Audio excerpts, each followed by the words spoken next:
ఓం అందరికీ నమస్తే. ఈరోజు వేదమంత్రం ఓం ఇంద్రచ్చ మృడయాతి నో ననః పశ్చాత్ అగం నశత్ భద్రం భవాతి నః పురః.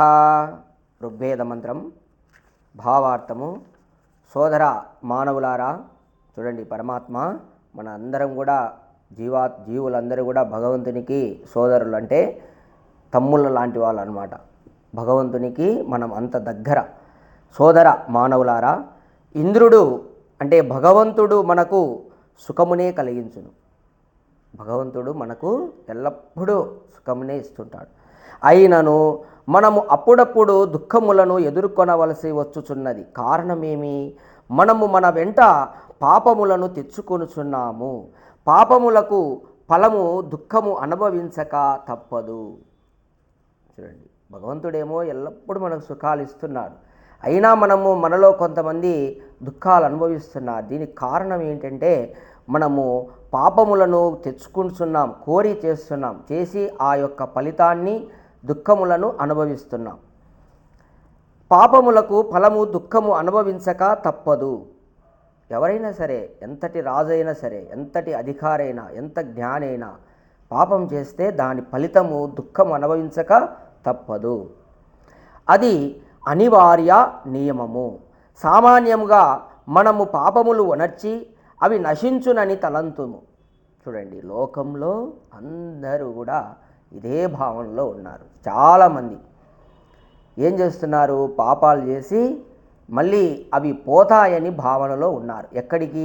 కొంతమంది తీర్థయాత్రలు పోతే పోతాయని, కొందరు గుళ్ళు గోపురాలు తిరిగితే పోతాయని, కొందరు చర్చిలకు పోతే పోతాయని, కొందరు ఈ యొక్క ఇస్లాం మతమును నమ్ముకుంటే మీ పాపాలు పోతాయని చెప్పి ఈ విధంగా రకరకాలైనటువంటి అజ్ఞానంలో ఉన్నారు. అవి నశించునని తలంతురు. మనం ఉనర్చు కర్మలు క్షణికములు, అవి నశించును, కానీ అవి ఊరక నశింపవు. అవి వానికి తగిన సంస్కారములను మనలో కలిగించి నశించును. కావున పాపకర్మలను ఉనర్చి అవి నశించినవి కదా అని ఎంచి పలు పాపములను ఉనర్చుచూ పోవుచుందుము. ఆ పాపక్రియలు మన కండ్లకు కనపడక పోయినను సంస్కార రూపమున అవి మనలను వెన్నాడుచుండును. చాలామంది ఇక నేను పాపం చేసినలే, ఇంకా అయిపోయింది, ఎవరు చూడలేదులే అనుకుంటారు.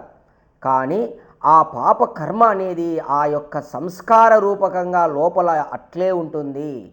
అది ఆ ఫలము, కర్మ ఫలము అనుభవించేంత వరకు ఆ సంస్కారము నశించదు.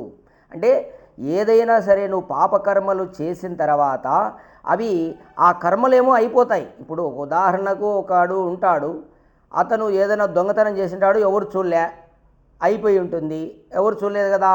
కానీ ఆ సంస్కారం మాత్రం అతని లోపల ఉంటుంది.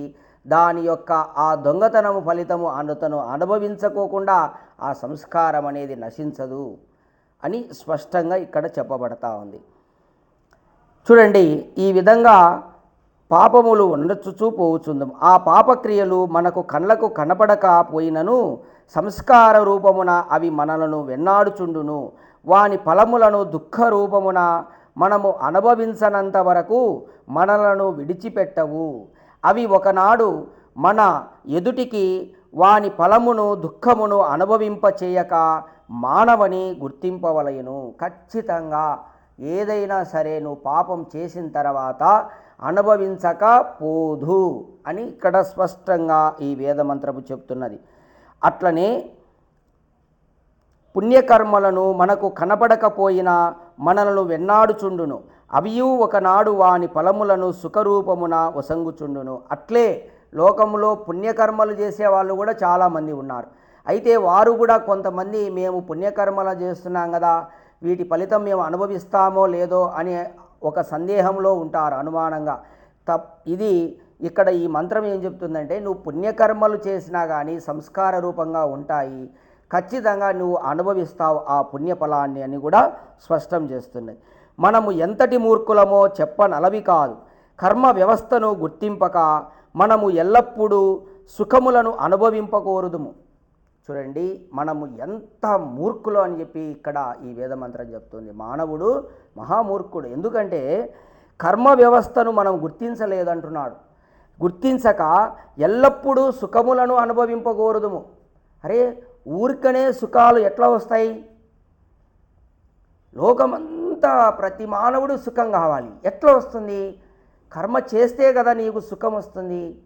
ఆ సుఖం వచ్చేటటువంటి కర్మ నువ్వు చేసినప్పుడే నీకు సుఖము ప్రాప్తిస్తుంది. ఊరికే సుఖాలు రావు అని చెప్పేసి ఇక్కడ పరమాత్ముడు చెప్తున్నాడు. కానీ పాపములు చెయ్యక విడువము. సుఖాలు కావాలనుకుంటాం, కానీ పాపాలు మాత్రం చేస్తూ పోతూ ఉంటాం. అవి మనలను వెన్నాడును, మన నాశనమునకు దుఃఖములకు కారణము అగుచుండును. మనము ఎల్లప్పుడూ సుఖములను అనుభవింప ఆశించుట ఎట్లు పొసగును? నువ్వు పాపాలు చేస్తూ నీకు సుఖాలు రావాలంటే ఎట్లా వస్తాయి? అది నీ నాశనానికి, నీ దుఃఖానికి హేతు అవుతాయి.